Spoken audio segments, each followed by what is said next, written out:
Việc đầu tiên tôi làm sau khi trọng sinh là từ bỏ kỳ thi đại học, sau đó nhập học sớm. Vào Đại học Thanh Hoa Bắc Kinh đã sớm gửi lời mời đến tôi. Nhưng hiệu trưởng biết chuyện này, ngay lập tức xông tới tát tôi một cái.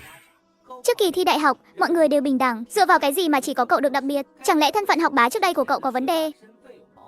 Sợ bị vạch trần sao? Kỳ thi đại học kết trước, bài luận trong đề thi ngữ văn giống của tôi y hệt không sai một chữ.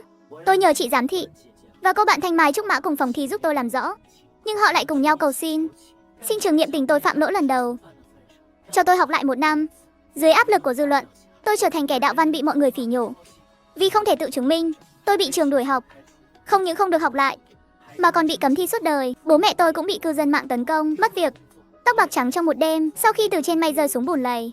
Tôi mắc bệnh trầm cảm trong một đêm tuyết rơi dày đặc. Tôi đã kết thúc cuộc đời mình, nhưng không ngờ khi mở mắt ra, tôi lại trở về 1 tuần trước kỳ thi đại học. Bích Phàm, chị nấu cháo trứng bắc thảo thịt nạc rồi, em ăn rồi học tiếp nhé. Dạo này em gầy đi nhiều đấy. Chị Trang Mộng Giao đặt bát cháo lên bàn học, còn tỉ mỉ cắt hoa của nữa. Nhưng cảnh tượng này lại khiến tôi suýt ngã khỏi ghế. Lúc này Liễu Như Yên đẩy cửa bước vào. Nghe nói dạo này em ăn không ngon miệng, tớ hầm canh gà cho cậu bồi bổ. Nhìn chị gái và bạn thân ân cần chuẩn bị cho tôi ôn thi, nhìn cô bạn Thanh Mai Trúc Mã bồi bổ cho tôi đột nhiên cảm thấy tâm trạng phức tạp nhất Phàm. Đây là đề văn dự đoán cho kỳ thi đại học tớ đoán, chỉ cần cậu chuẩn bị theo cái này, bài luận chắc chắn sẽ được điểm tối đa. Liễu Như Yên cũng ở bên cạnh trêu chọc. Cậu nhất định phải thi đỗ thủ khoa về nhé. Tớ ngày nào cũng mang đồ ăn cho cậu. Nếu cậu không đạt hạng nhất, có xứng đáng với những ân tình này không?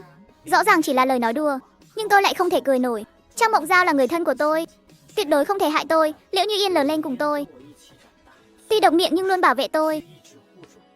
Trước đây có người nói xấu tôi, cậu ấy suýt chút nữa bị người ta đánh, vậy nên không thể là cậu ấy. Vậy rốt cuộc vấn đề nằm ở đâu? Một loạt bí ẩn bao trùm lấy tôi. Trước mắt tôi chỉ có thể bắt đầu từ tài khoản mạng xã hội của Sở Sinh.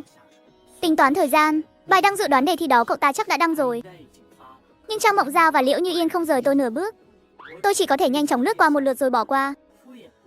Sau đó giả vờ đau bụng muốn đi vệ sinh. Trong mắt Liễu Như Yên lóe lên một tia khó chịu. Thật nhiều chuyện, chị Mộng Giao đã cho cậu đề văn rồi còn gì. Vậy mà cậu còn muốn trốn tránh. Trang Mộng Giao vội vàng hòa giải. Thời gian không gấp gáp như vậy.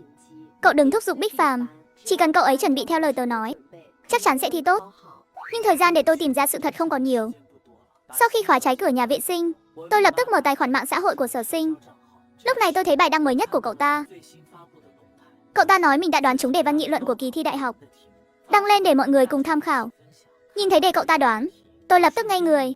Đây chẳng phải là đề mà Chu Mộng Giao giúp tôi đoán sao? Thậm chí Sở